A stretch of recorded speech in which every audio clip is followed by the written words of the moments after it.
have tuned in to Maryw.Jones, Huntsville, better known as Precious. Now on my channel, you're going to see a little bit of home decor, DIY, shop with me, clean with me, decorating on a budget, and anything pertaining to real estate.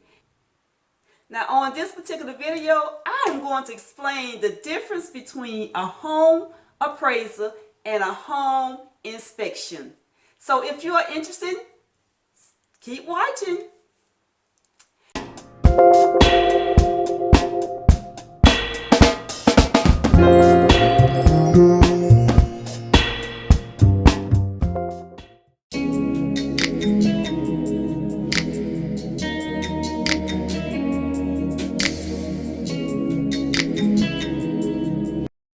Thank you so much for tuning in to my channel today. I really do appreciate that. Thanks for all of the returning viewers that always supporting me. And if this is your first time, welcome, welcome, welcome. Go ahead on and hit that subscribe button and click on the notification bell so you will be notified each time I upload a new video. Now this is a continuation for my first time home buyers. And for the ones that have not purchased a home within, say, the last 20 to 40 years, this is for you as well.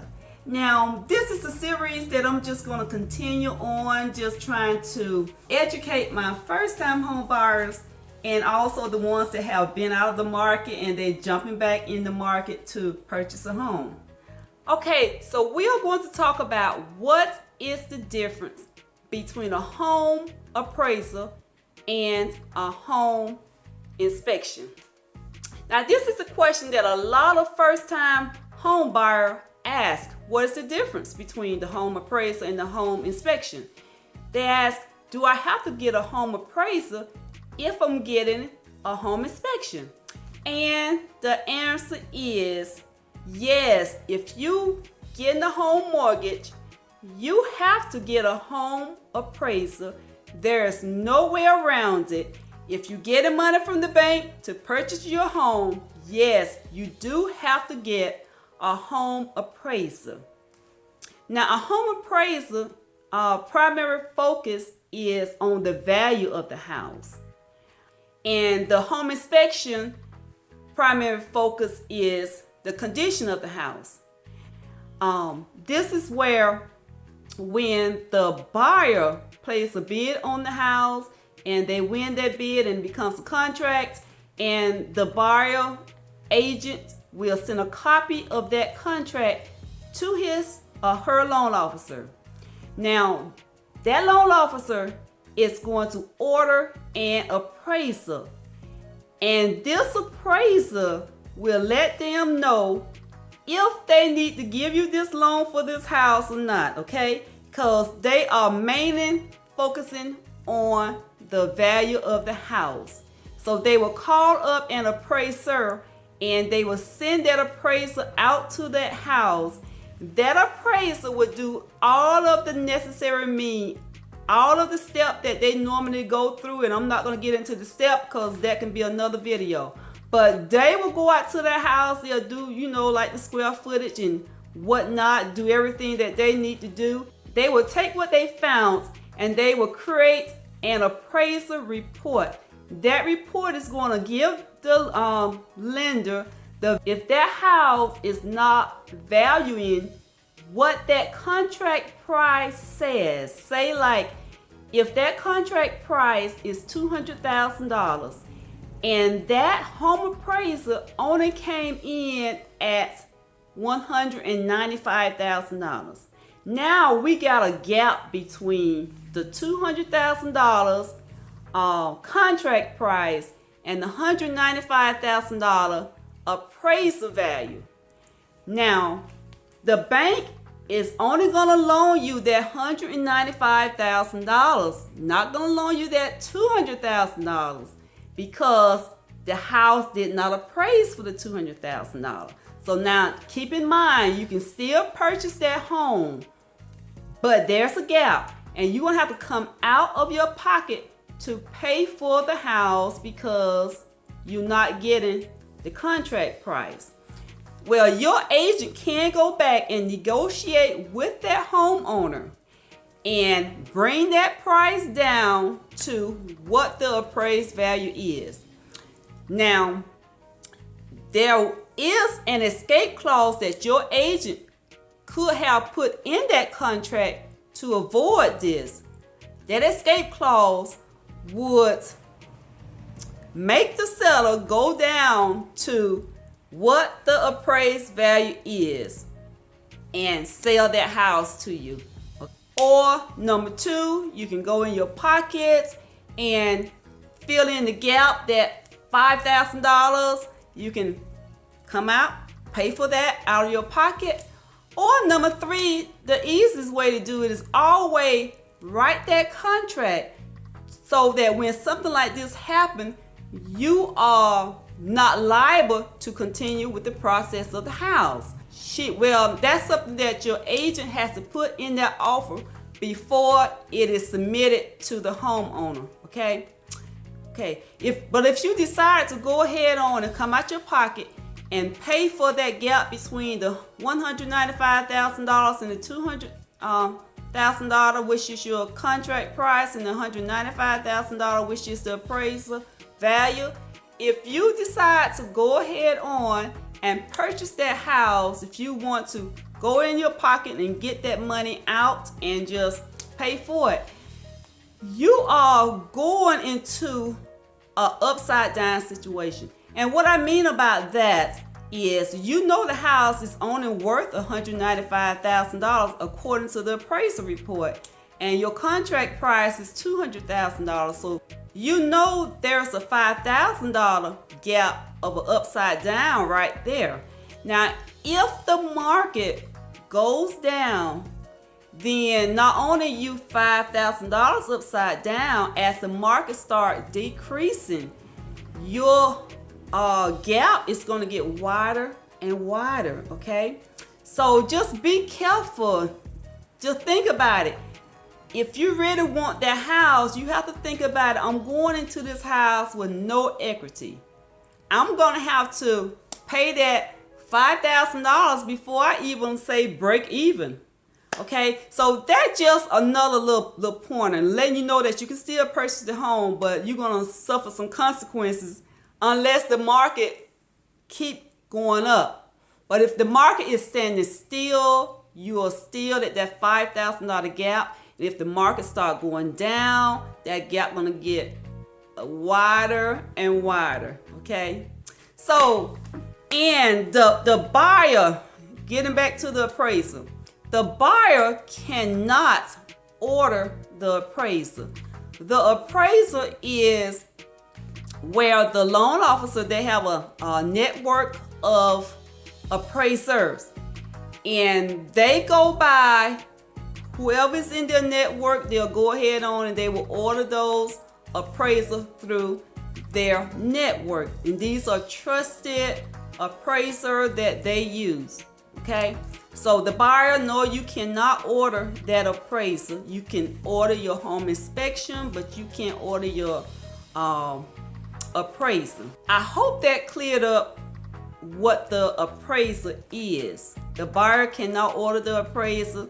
The buyer's loan officer has to order the appraiser. The appraiser needs to come in at the contract price or above. If it does come in lower than the contract price, you have options.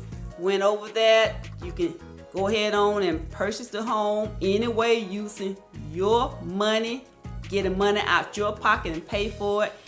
And also, if you purchase that home and it did not come in at the contract price, you are going to be upside down. So just keep all of that in mind, and also your agent can go back and renegotiate that contract for you. Okay, so we cleared that up, and we are going to go ahead on and we're going to discuss the inspection. What is the difference between the home appraisal and the home inspection? So now let's get into the home inspection part. Now, the home inspection, your lender do not care if you order a home inspection or not, because the home inspection is only to give the buyer the condition of the house. That's what the home inspection is all about. We want to let you know what the condition of the house is before you purchase it.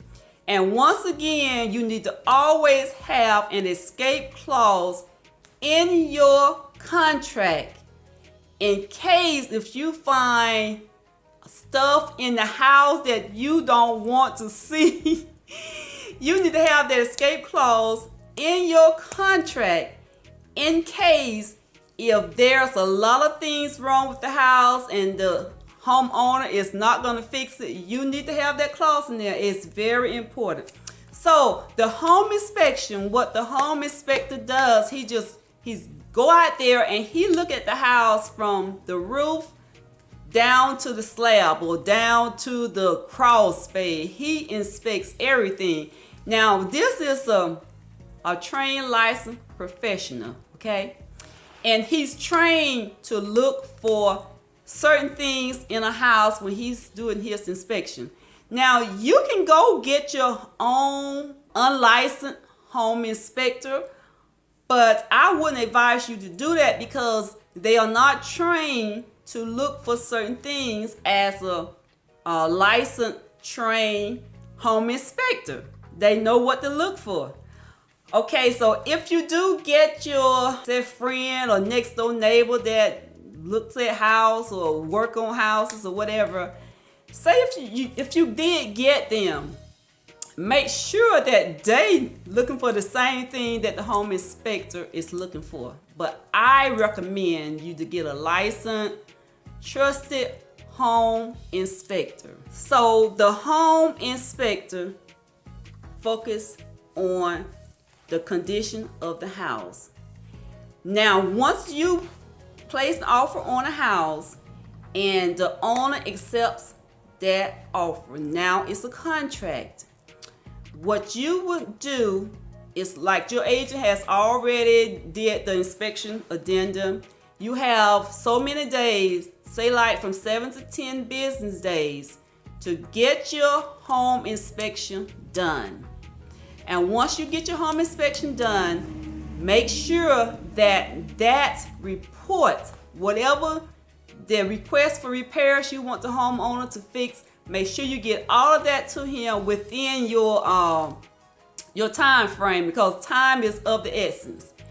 If you put down 7 days to do your home inspection, 7 business days to do your home inspection, on that 7th day, your repair report needs to be in the hands of the homeowner. Your home inspector is going to send a report, and he will also send one to the agent.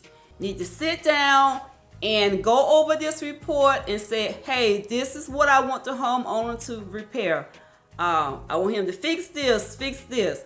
Everything needs to be written down on the paper. That report needs to be back in the hands of the homeowner on that 7th day, or if you put down 7 days that you need to do that home inspection, it needs to be back in that owner hand on that 7th day. If you said 10 days, it needs to be back in that homeowner's hand within that 10 days, okay? Because we don't want you to void the contract. Now that you got everything taken care of with your agent, and then the homeowner say, okay, I'm going to fix everything that you asked for. Okay, so the homeowner has an ample amount of time to get everything done. I prefer for them to get everything done at least 3 days before closing, because you want to call your home inspector back out to the house because he knows exactly where to look. So he can go back to the house and check and see if all of those items been repaired. And that will give him time to say, okay, everything has been repaired, or you still liking to fix this. And that will give the homeowner a few more days before closing to get everything taken care of, okay? So just want to explained that a little. I didn't go further into detail about exactly what the appraiser looked for, exactly what the inspector looked for, because this is only to let you know what is the difference between a home appraisal and a home inspection. Okay, so with that being said, I hope you first-time home buyers and the ones that have not purchased a home within the last 20 to 40 years, I hope this helped you guys and clarified something. And I thank you guys for hanging with me this long. And don't forget to comment, because I need your comments. Your comments will help my channel as well, okay? So make sure you comment. This is Maryw.Jones of Avision Realty here in Huntsville, Alabama, and I am here to help you.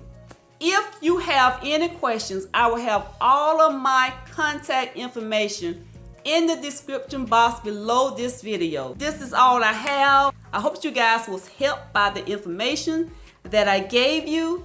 And so at this time, I'm going to sound off, and I will see you guys in the future, because your future looks good on you. Bye-bye.